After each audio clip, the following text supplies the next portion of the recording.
Selamat pagi, saya Carlota. Hari ini leher saya rasanya gatal banget. Saya pengen mau bikin herbal. Ini minuman herbal yang setiap kali kalau rasa gatal di leher, saya suka minum. Ini cuci bersih daun miyana. Setelah daun miyananya dicuci bersih kayak begini, terus nanti kita bejek-bejek gitu ya sampai keluar air. Terus kita taruh di gelas yang kecil.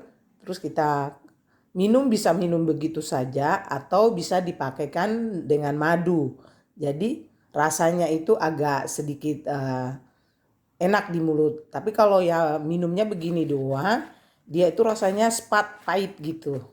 Tapi setelah kalian minum daun miyana ini, leher yang gatal tadi itu jadi baik, batuk pun jadi sembuh.